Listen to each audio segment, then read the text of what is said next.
الحمد لله نحمده ونستعينه ونستغفره ونؤمن به ونتوكل عليه. قال الله تعالى في قرآن المجيد والفرقان الحميد: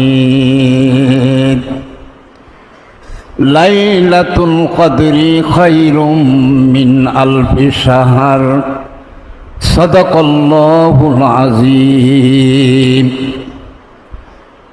মুআজ্জাজ, মুহতারাম, মুশাররফ, মুকাররম, সম্মানিত আশিকে রাসূল, মাশুকে এলাহি, আমার প্রাণ প্রিয় দিনদার ভাইয়েরা, মহান আল্লাহর দরবারে অনেক অনেক শুকুর গুজারি জানাই যে আল্লাহ আমাদের মতো অধম নালায়েক গুনাহগারদেরকে যাচাই করে বাছাই করে আখিরি জামানার শ্রেষ্ঠ মহামানব মুহাম্মদ ইসলামের চিরস্থায়ী একমাত্র মুর্শেদ, অলিকুল সম্রাট, শাহে আউলিয়া, সুলতানুল মাশায়েখ, মহান সংস্কারক, সুফি সম্রাট হযরত দেওয়ানবাগী দয়াল মুর্শেদ কেবলা জানের নূরময় কদম মোবারকের পাদদেশে এসে মহিমান্বিত লাইলাতুল কদর উদযাপন করার, উপভোগ করার দুর্লভ সৌভাগ্য দান করেছেন। অসংখ্য সালাতু সালাম রাসূল পাক সাল্লাল্লাহু আলাইহি সাল্লামের নূরের কদম মোবারক, যে রাসূলের আশেক উম্মত হিসেবে নাম ব্যবহার করার, আশেকে রাসূল ব্যবহার করার দুর্লভ সৌভাগ্য বিশ্বের কোটি কোটি মানুষের মধ্যে আমাদের মতো কিছু মানুষকে আল্লাহ দয়া করে সৌভাগ্য দিয়েছে। যার আশেক হলে আল্লাহর গজব ওই মানুষটার জন্য হারাম। যে রাসূলের আশেক হতে পারলে আল্লাহ নিজে মাসুক দেওয়ানা হয়ে যায়। লা শাক্কা ওয়ালা রাইবা। আল্লাহ কোরআনে বলেছেন, ওয়ালাউ আন্নাহুম ইজ্জালামু, তোমাদের মধ্যে কেউ যদি জুলুম অত্যাচার গুনাহখাতা করেই ফেলো, জাউকা, আর রাসূলের কাছে গিয়ে তুমি যদি হাজির হয়ে যেতে পারো, ফাস্তাগফিরুল্লাহ, ওনার কদম ধরে যদি তওবা করো, হাজার আসওয়াদ ধরে নয়, রাসূলের কদম ধরে যদি তওবা করতে পারো, ওয়াস্তাগফারা লাহুমুর রাসূলু, আর তোমার তওবাটার সাইডে রাসূল যদি একটা সাইন করে দেন, অর্থাৎ উনি যদি অনুমোদন করেন, লা ওয়াজাদুল্লাহ তাওয়াবার রাহিমা, তুমি আল্লাহকে দয়াময় তওবা কবুলকারী মেহেরবান হিসেবে পেয়ে যাবে। কোরআনের এই আয়াত কোরআনে বিদ্যমান, শুধু ফোকাসের অভাবে। কারণ ঐশী কোরআন, আসমানি কোরআনের এই সকল কথাগুলো নূরানি চোখ না হলে দেখা যাবে না। চামড়ার চোখ দিয়ে আমরা দেখি নাই। মহান মুর্শেদ কেবলা জান যখন নূরের ফোকাস দিয়েছেন, এই আয়াতগুলো আমাদের সামনে এখন ঝলমল। সম্মানিত আশিক রাসূল ভাইয়েরা, আজকে লাইলাতুল কদরে আমরা এখানে একত্রিত হয়েছি। লাইলাতুল কদরের কথা আমরা সবাই জানি। এই এক রাতের মান অন্য নবীর উম্মতের ৮৩ বৎসর ৪ মাসের সমান। আমি অঙ্ক করে দেখেছি যে ১০০০ মাসকে আপনি বৎসরে রূপান্তর করলে, ১২ দিয়ে ভাগ দিলে ১০০০ মাসের রেজাল্ট হবে ৮৩ বৎসর ৪ মাস। এখন আমরা এখানে যারা আছি, আমি গড়পড়তা এখানে ৩০ বছরের কম কেউ নাই। একটা শবে কদর যদি ৮৩ বছর ৪ মাসের মান হয়, যার নসিবে ২০টা শবে কদর পেয়েছেন, আপনার হায়াত দাঁড়াইল কোথায়? এত বেশি হায়াত তো কোনো নবীও পাই নাই। মানে হলো উম্মতে মুহাম্মদী সাল্লাল্লাহু আলাইহি সাল্লাম আকারের বড় নয়, আমরা হলাম প্রকারের বড়। একটা উদাহরণ দিলে আরো ক্লিয়ার হবে। ওই যুগে নবীদের উম্মতেরা 6 মাস হেঁটে হেঁটে দৌড়াইয়ে দৌড়াইয়ে, কেউ হাতি দিয়ে, কেউ ঘোড়া দিয়ে, কেউ খচ্চর গাধা, এই সকল বাহন ব্যবহার করে 6 মাস যতটুকু রাস্তা গিয়েছে, আপনি আমি 1 ঘন্টা এর চেয়ে বেশি যাই। আমরা সেই যুগে এখন অবস্থান করছি। সম্মানিত ভাইয়েরা, সুতরাং এই বারাকাত, এই ফজিলত, এই নিয়ামত যার ওসিলাই নাজিল হয়েছে, উনি হলেন আপনার আমার রাসূল। আজকে পবিত্র কোরআনের জন্মদিন। এই লাইলাতুল কদরের মান বাড়ানো হয়েছে কোরআনের জন্মদিনের কারণে। কোরআন নাজিল হয়েছিল এই রাতে। ইন্না আনজালনাহু ফি লাইলাতিল কদরি, অবশ্যই আমি এই কোরআনকে কদরের রজনীতে নাজিল করেছি। স্থান, কাল, পাত্র, স্থানের মান বাড়ে ব্যক্তির কারণে, সময়ের মান বাড়ে ব্যক্তিরই কারণে। আর স্থান, কাল, পাত্র, যেমন মক্কার মান বাড়ল রাসূলের কারণে, সময়ের মান বাড়ল রাসূলের কারণে। এই লাইলাতুল কদরে কোরআন নাজিল হয়েছিল হেরা গুহায়, 5 আয়াত, বেশি না। ইকরা বিইসমি রাব্বিকাল্লাযী খালাক, খালাকাল ইনসানা মিন আলাক, ইকরা ওয়া রাব্বুকাল আকরাম আল্লাযী আল্লামা বিল কলম। এই 19টা বাক্য এখানে আছে।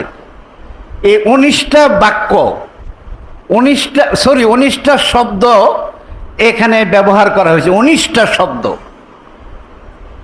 আবার এখানে গাণিতিক হিসাব মিলাইলে সূরা আলাক থেকে সূরা নাস পর্যন্ত ওখানেও 19টা সূরা পাওয়া যায়।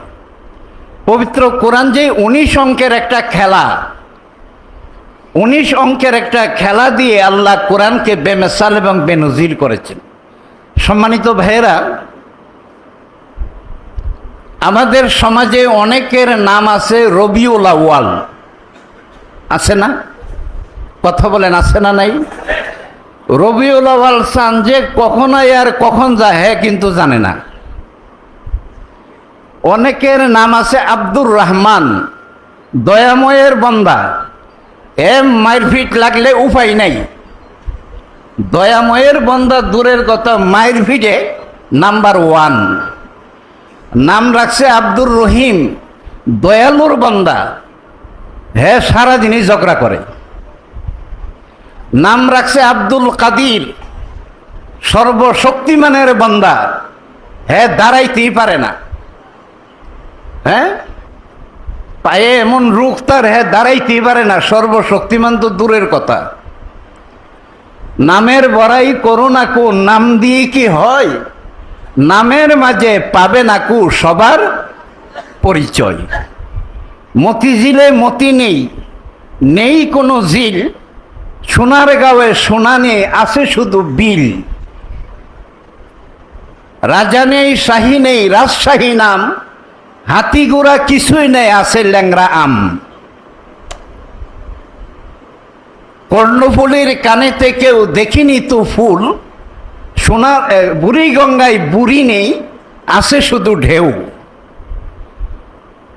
অনেকের নাম কিন্তু খুব সানানো, অত্যন্ত সানানো নাম থাকে, কিন্তু কামের ব্যাপারটাই হলো মুখ্য। নামের বড়াই করে লাভ নাই, কামের বড়াই করতে হবে।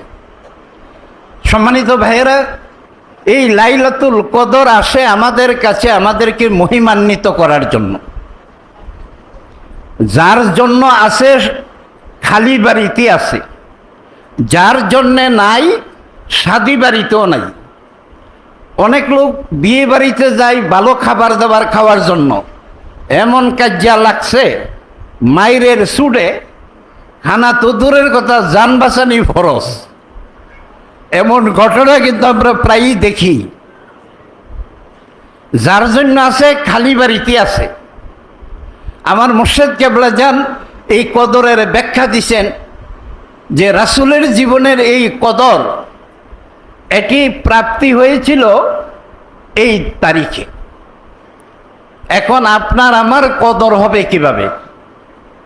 আমরা যখন কদর পাব তখনই আদরের যোগ্য হব।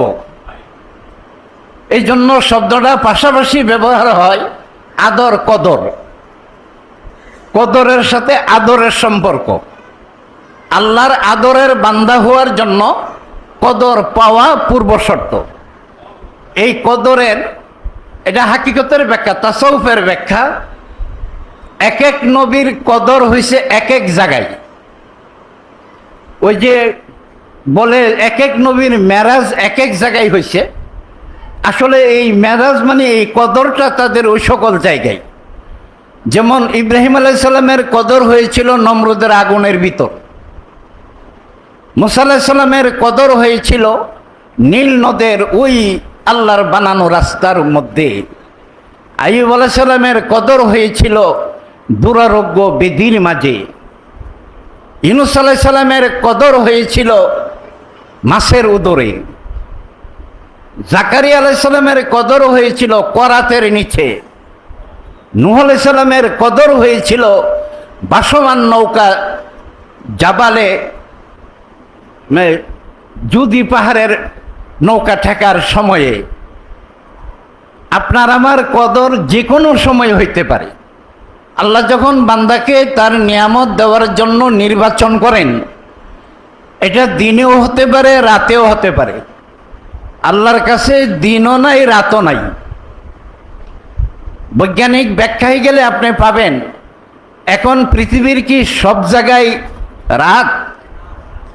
এখনো কোনো জায়গায় জোহরের নামাজ চলতেছে, কোনো জায়গায় আবার আসরের আজান হইতেছে, কোনো জায়গায় আবার এখন এই মাত্র কিছুক্ষণের মধ্যে তারা ইফতারে যাবে।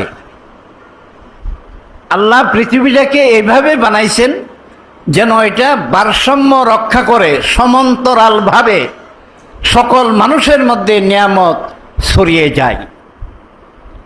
সুতরাং মহান মুর্শিদ কেবলা জান আমাদেরকে কদর পাওয়ার জন্য, আল্লাহর আদরের পাত্র হওয়ার জন্য, আল্লাহর প্রিয়জন হওয়ার জন্য উনি কতগুলো পন্থা, কতগুলো নিয়ম আমাদেরকে বাতলিয়ে গেছেন। এই নিয়মের মধ্যে একটি হলো মহামানবদের সান্নিধ্যে গিয়ে আল্লাহর কাছে ফরিয়াদ করা। আজকে আমরা একত্রিত হয়েছি, আমি যে আয়াতটুকু প্রথমে বলেছি যে রাসূলের কাছে যদি কেউ আসে, আয়েশা সেখানে যদি উনি তওবা করে। আমাদের দেশে ইলেকশনে অনেক প্রতিনিধি, জনপ্রতিনিধি নির্বাচিত হয়েছেন। ওনারা ভোটের পরেই কি এমপি হিসাবে গণ্য হয়ে গেছে? না, যতক্ষণ পর্যন্ত সরকারের মনোনীত প্রতিনিধি শপথ পাঠ না করাইছেন। ওই যে শপথ পাঠের পরে ওনারা সরকারিভাবে গেজেটভুক্ত হয়েছেন। আপনি আল্লাহর বান্দা হিসাবে আপনার তওবা, আপনার এই শপথ বাক্য, এটা আল্লাহ কর্তৃক নির্বাচিত প্রতিনিধির মাধ্যমে যদি না হয়, নিজে নিজে মাঠের কোনায় দাঁড়ায় তো শপথ নিয়ে নিলে হবে না, নিজের কলমা নিজে পড়ে ফেললেই হবে না। যদি কিছু হতে চাও, যিনি হওয়াই তার কাছে তুমি চলে যাও, এটা পূর্ব শর্ত। আমরা না হওয়ার পিছনের কারণ, সারা বিশ্ব জুড়ে মুসলিম জাতির এই দুর্দশার পিছনের কারণ কি? মহান মুর্শিদ কেবলা জান স্পষ্ট করে বলে গেছেন। আমি আল্লামা ইকবালের ভাষায় যদি বলি, ফিলসফা রাহে গাই তালকিনে গজ্জালি না রাহে, রুসমে আজা রাহে গাই রুহে বেলালি না রাহে। দর্শন শাস্ত্র আজও আছে, ইমাম গজ্জালির দর্শন আর নাই। রুসমে আজা রাহে গাই, আজানের রুসুম রয়ে গেছে, রুহে বেলালি না রাহি, বেলালি প্রেমটার নাই। যেখান থেকে স্পিরিটটা হবে, যেখান থেকে ইসলামের পাওয়ার প্রকাশ হবে, দ্বীনের শান এবং মানগুলো প্রকাশ পাবে, ওই জায়গাটার মধ্যে আমাদের সমস্যা রয়ে গেছে। या रब दिले मुस्लिम को जिंदा तमन्ना दे, जो कल्बे को गरमा दे, जो रूह को तरपा दे, फिर वादिए फरा के हर जर्रा को चमका दे, वो शाहिदे लैला दे, जो चाँद को शर्मा दे। मुसलमानेर এই বিরান ভূমিটাকে আল্লাহ তুমি আবার ফলে ফুলে সুশোভিত করে দাও। এই বিরান ভূমি বলে আসলে ক্ষেত পাথর মাঠ ময়দানের কথা বলা হয় নাই। এই জায়গাটা হলো আমাদের অন্তঃকরণ বা কলব। সুফি সম্রাট হযরত দেওয়ানবাগী দয়াল বান্ধব বাবা কেবলা যান, উনি চিরকালের মুহাম্মদ ইসলামের একমাত্র মুর্শিদ। মনে রাখবেন, বাবা জানের নাম ব্যতি রেখে ওনার নুরানি কদমের ফায়েজ ছাড়া লক্ষ বছর ধরে যদি তওবা পরে কলব দেখানো হয়, আল্লাহর কসম কলব চালু হবে না। কারণ কলব চালু হওয়ার জন্য যে তাওয়াজ্জুদের প্রয়োজন, এই তাওয়াজ্জুদের একচ্ছত্র অধিকারী আমার মহান মুর্শিদ কেবলা যান। আজকে কদরের রাতে, এই লাইলাতুল কদরের রাতে আমরা আল্লাহর কাছে শপথ নিতে হবে, মুরিদের মুর্শিদ কখনো কি হয় না, 5টা জায়গা নড়বে না। 1 নম্বর, আমার যিনি আব্বা উনি কি পুরান হবে? এখন যদি এনআইডি করতে, আমার আব্বা মারা গেছে আজ থেকে 55 বছর আগে, আমি এখন এনআইডি করব, নাম ডাকার হবে? ওই আব্বার হবে না। ওই আব্বা বাদ দিয়া সুন্দর রঙ্গিলা কোনো লোকের যদি আব্বা বানায়া এনআইডি করি, আমি কি হালাল জাদা হব না হারাম জাদা হব? বোঝা গেল বাবার এই জায়গা কখনো নরচর হওয়ার নয়। আমার যিনি জন্ম দান করেছেন আমার মা, এই মাটা কি কোনোদিন পুরান হয়? সন্তানের মা কোনোদিন হারায় না, সন্তানের পিতা কখনো হারায় না। বান্দার আল্লাহ কখনো 2 জন হয় না, হতে পারে না। ওয়াহদাহু লা শারীকা লাহু, তিনি আল্লাহ একক, তার কোনো শরীক, তার কোনো সমতুল্য সমকক্ষ আর কেহ নাই। উম্মতের রাসূল কখনো 2 জন হবে না। খাতামান নাবিয়িন, আখিরি পয়গম্বর আমার রাসূল, চিরন্তন চিরকালের নবী ও রাসূল। আজ থেকে 1 লক্ষ বছর আগে, 1 লক্ষ বছর পরে যে মানবের জন্ম হবে, উনি মুসলমান হতে কালমা কি নতুনটা চালু করবে নাকি এই কলমাই? দেখেন, এইসব বিষয়গুলো আমাদের খেয়াল করতে হবে। মুরিদের মুর্শিদ কখনো 2 জন হয় না। কারণ আমার হৃদয়ে সিট কয়টা? এটার মধ্যে একজনে বসায় রাখছি, ওনারে রাইখা এখানে আরেকজনে বসানোর তো সিটই নাই। বাবাজান উনি চিরকালের চিরস্থায়ী মুহাম্মদ ইসলামের একমাত্র মুর্শিদ। আমাদের সম্মানিত ইমামগণ বাবাজানের হায়াতে এই কথাগুলা ক্লিয়ার করেছেন, মুরিদের মুর্শিদ কখনো মরে না।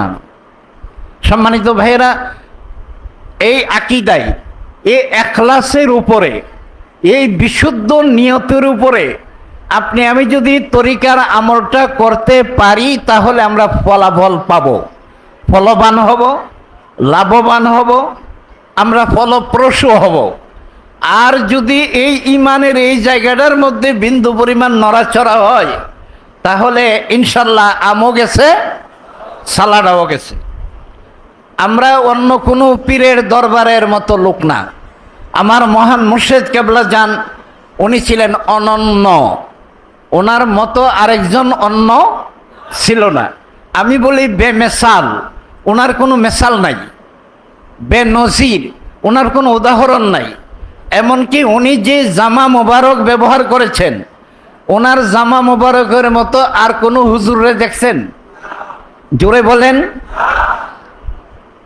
বাবাজান যে বয়ান করতেন, উনি যখন মঞ্চে উঠতেন, বাবাজানের এই মঞ্চে আর কাউকে কি আপনারা দেখতে পেয়েছিলেন? ওই শাহান শাহে এলাহি, শাহান শাহে আউলিয়া ওলিদের বাদশাহ যেখানে অবস্থান নেবেন, এখানে আরেকজন ওঠার কোনো সুযোগ। আমাদের মনে আছে বড় বড় সম্মেলনে সাংবাদিকদের জন্য একটা ঘেরা, ওলামাদের জন্য একটা ঘেরা, বিশেষ অতিথিদের জন্য ভিআইপিদের জন্য একটা ঘেরা, সামনে শিকল দিয়ে আটকানো থাকতো কি থাকতো না? আর অন্যান্য পীর মাশায়েখের মঞ্চ দেখেন, আল্লাহ তসবিহ নিয়ে গন্ত হবে, পীর সাহেবের সঙ্গে আরো যে কতজন, কত জায়গায় যে মঞ্চ ভাঙ্গাও পড়ছে, উদাহরণ আছে না? মঞ্চ ভাঙ্গা পড়ছে। আর আমার মুর্শিদের মঞ্চে আর কেউ যাবেন না, কারণ ওনার মতো আর কেউ। এগুলো কিন্তু দলিল। বাবাজান আমাকে একদিন খাস করে বললেন, আমার মিলাদ্রার সাথে কিছু মিলাইয়েন না, অন্য কোনো পংক্তি, অন্য কোনো শের, অন্য কোনো কোরাস এটা দিয়ে আপনারা মিশ্রণ করিয়েন না। আমি এই মিলাদ দিয়ে বিশ্ব জয় করব, আমি বিশ্ব জয় করব। আসলে এই মহান নিয়ামত সারা বিশ্বের মানুষের কাছে পৌঁছে দেওয়ার মহান জিম্মাদারির দায়িত্ব আপনার আমার সবার আগে দায়িত্বটা হলো ইমামগণের। বাবাজানের এই আদর্শ সারা দুনিয়াময় ছড়িয়ে দেওয়ার সবচেয়ে আগের দায়িত্বটা কার? ইমামগণের। আমি বিনীতভাবে সম্মানিত ইমামগণের সমীপে আরজ করব, কোনো রকমের দ্বিধা দ্বন্দ্ব, কোনো রকমের হেরফের, কোনো রকমের সংশয়, এইসবকে চিরতরে কবর দিয়ে বাবারে আদর্শকে নিয়ে আপনারা এগিয়ে চলুন। পিছনে পাবেন লাখ লাখ আশিকে রাসূল। সময়টা আসছে, আমরা কঠিন সময় পার করছি। পৃথিবীতে মুসলমান জাতি যে বিপদে পড়ছে, এমন বিপদে অতীতে আর কখনো পড়ে নাই। এই বিপদ থেকে উদ্ধারের একমাত্র উপায় আল্লাহর দয়া এবং রাসূলের কদমের ফায়েজ। ওইটা আসলে আমরা বিজয়ী হব, আমরা লাভবান হব। সারা বিশ্বের মুসলিম উম্মাহ মুসলমানদের এই বিপদের কালে আমাদের যে কাজটি করতে হবে, বাবাজানের এই আদর্শ মানুষের দ্বারে দ্বারে পৌঁছানোর জন্য আমরা সক্রিয় হব। আমরা প্রত্যেক আশেক রাসূল ভাই নিজেরা জীবন্ত ব্যানার হব, জীবন্ত পোস্টার হব। আমরা বাবাজানের আদর্শ বয়ে নিয়ে যাব, এই জন্য আমাদেরকে তৈরি হতে হবে। যে ছুরিটা দিয়ে আপনি গরু জব করবেন, এটা যদি ভুতা কুদাল হয়, তাহলে কি গরুটা জব হবে? এটা সানানো লাগবে, এটাকে ধারালো করতে হবে, শার্প করতে হবে। আমরা আমলের মাধ্যমে আমরা শার্প হব। গাছের কিন্তু পার্সোনাল কোনো নাম নাই, গাছের নাম হয় ফলের নামে। দেখেন প্রত্যেকটা গাছের নামের আগে ফলের নাম। কাঁঠাল ধরে যে গাছে, এটার নাম কি গাছ? গাছ কিন্তু পরে, কাঁঠাল কিন্তু আগে। আম ধরলে এর নাম হলো আম গাছ। গাছ তোমার নাম কি? ফলে পরিচয়। আশেকে রাসূল বাবাজানের আমরা মুরিদ সন্তান, রাসূলের আশেক। এই জন্য আপনারা মনে একদম কিছু নেবেন না। আজকে আমি এই কথাগুলো দরবারের খতিব হিসেবে এটা আমার দায়িত্ব থেকে আমি বলছি। মা রাল মুসলিমুনা হাসানান, মানুষের চোখে যা সুন্দর মনে হয়, বা ইনদাল্লাহি হাসানা, এটা আল্লাহর কাছে সুন্দর বলেই গণ্য হয়। আমরা যদি ইসলামী পোশাকটা পরি, ইসলামী পোশাক মানে আপনি আলখাল্লা পরে হুজুর হয়ে যান, এটা না। আমি যদি একটা টুপি ব্যবহার করি, একটা টুপি আপনাকে অনেক গুনাহ থেকে বাঁচাবে। একটা টুপি মাথায় দিয়ে সিগারেট খাইতে কি অনেক ভালো লাগে? আপনি একটা টুপি মাথায় দিয়ে সিনেমা হলের সামনে চক্কর খাইলে কি ভালো লাগে? আমরা অনেক সময় দেখছি বিড়ি ডাকা মোট টুপিটা খুললা লই। এই পোশাকও কিন্তু আপনাকে অনেক কিছু থেকে হেফাজত করে, মানুষকে কাছে শ্রদ্ধার পাত্র করে। এই জন্য আমরা টুপি ব্যবহার করব। আর একটা ব্যাপার হলো, ওলিদের বাদশাহ এখানে শায়িত। অলিদের বাদশাহ যেখানে শায়িত, এখানের ফায়েজ বরকত, এখানে এসে যদি নামাজটা আদায় করেন, আপনারা এই হাদিসটা জানেন মনে হয়, বাইতুল্লাহ কাবাঘরের সামনে 1 রাকাত নামাজ পড়লে দুনিয়ার আর যে কোনো জায়গায় 1 লক্ষ রাকাত নামাজ পড়ার সমান সওয়াব। হাদিস শরীফ, কাবাঘরের সামনের 1 রাকাত দুনিয়ার যে কোনো জায়গার 1 লক্ষ রাকাত নামাজ, মানে এত বড়। রাসূলের রওজা শরীফে গিয়ে 1 রাকাত পড়লে 50,000 রাকাত নামাজের সওয়াব। হাদিস এটা হলো স্কেল। আমি এই স্কেলটা ফেলে মাপ দিয়ে দেখাতে পারবো। যদি বাবাজানের রওজা মুবারকে এসে আপনি নামাজটা পড়েন, আমি অঙ্কে নাই বললাম, কিন্তু ফায়েজ বরকত কি কম হবে না বেশি হবে? তাহলে আমরা জুমার দিন, যাদের পক্ষে সম্ভব জুমার নামাজটা আমরা অন্য জায়গায় না পড়ে এখানে পড়ব, রাজি আছি না নাই? কারা কারা রাজি আছে হাত জায়গায় নারায়ে তাকবীর, মারহাবা ইয়া মুর্শিদানা। ভাইরা, আমরা যখন এখানে এই ইবাদত বন্দিগিগুলো সুন্দরভাবে করব, আমার মুর্শিদের সুনাম সুখ্যাতি আরও ছড়িয়ে যাবে। শাহী প্রাসাদ নির্মাণ হচ্ছে, বাবাজানের রওজা মোবারকের শাহী প্রাসাদ। আমি আগেই বলেছি, আমার মুর্শিদের কোনো জিনিসের উদাহরণ আরেক জায়গায় দেওয়া যায় না। ওনার যে শাহী প্রাসাদ হবে, এই শাহী প্রাসাদও হবে বেমেসাল এবং বেনজির। শাহী প্রাসাদ নির্মাণের দ্বার প্রান্তে আমরা অবস্থান করছি। আল্লাহর কাছে আমরা করুল জোরে মিনতি জানাই, আল্লাহ তোমার বন্ধুর এই শাহী প্রাসাদ আমাদেরকে না দেখায়া মৌতের বিছানায় নিও না। সকলে বলেন আমিন। আমরা শাহী প্রাসাদ না দেখে কি মরতে চাই? মালিকের কাছে বলেন, মালিক আপনার শাহী প্রাসাদে ঢুকে আপনার কদমে চুম্বন দিয়ে যেন আমরা মৌতের বিছানায় যাইতে পারি। আল্লাহ আমাদের সবার মনের এই বাসনা আরাধনা কবুল করুন, আমিন ইয়া রাব্বাল আলামিন। আসসালামু আলাইকুম ওয়া রাহমাতুল্লাহ।